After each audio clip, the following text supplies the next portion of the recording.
Tisha, and I'll be talking about my pen pal, Ragad, and the conversation we've had over the past couple of weeks.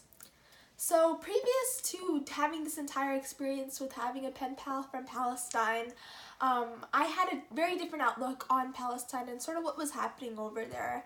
In media, they always highlight how there's wars and there's always bombings and how people wouldn't be very accepting of Americans over there. But then after having this conversation and having this different perspective on to communities and cultures over on the Middle East, in Asia, completely changed my outlook. So as I was saying, before I really talked to Ragad, I hadn't really thought about what they would be expecting. I mean, after watching American Sniper and movies like that, you sort of envision having families like hiding inside their houses and not really coming out to talk to one another. I imagined them like living their lives in fear, basically, and sort of like always dust covered, wearing gray clothing, trying to camouflage in like concrete areas.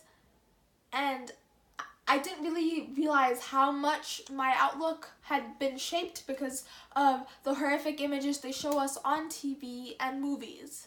So one of the first few questions I asked him was, what's your outlook on America? What are your favorite things about your country? Do you speak other languages? And his response really shocked me because I didn't expect him to know English as much as he did. And he started talking about how he spoke Hebrew and English and Arabic and how he was trying to learn Turkish. And it was really cool because I didn't expect him to learn English before taking this class. And then he elaborated about what his class was learning. And he was basically learning the same things we were in our class with dilemmas, nonverbal communication, verbal communication, the important stuff about relating to a different culture and being respectful at the same time. So that was pretty cool. The next week and the weeks after that, we started talking more about traditions and culture at the time. And when it was culture, one of my favorite things to talk about that we do in the States was when it came to Christmas time. And I talked about my unique outlook on this because along with being American, I also have Indian heritage. So my family sort of clash the two together. So not only do I get to celebrate festivals like Diwali, I also get to do Christmas, the 4th of July, all of those things. So when he was telling me about one of his favorite traditions, it was about olive picking. And they said that they always got together and his entire family, his entire village came together.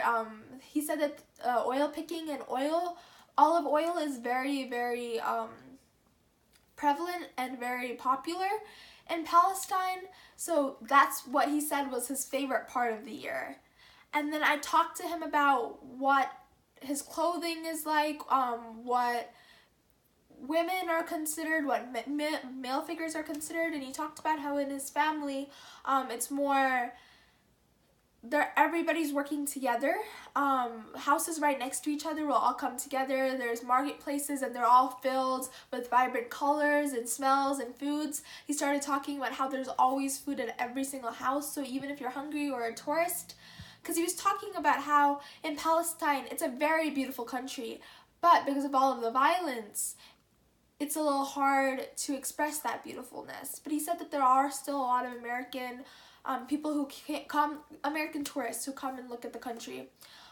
Going back to what I was talking earlier, he was talking about how his other favorite thing that expresses his culture is how people dress and weddings. So he was talking about how the classical wedding attire is called a thub. And in the thub, it's like a black dress with embroidery and different colors all around it. So it was amazing. I realized that not everybody is cowering in fear from the Americans, and with all of the war that's happening. And with all of this happening, it was amazing to see my change in perspective and how I could talk to him about what I see on a daily basis and what he sees. So I'm very happy that I did this.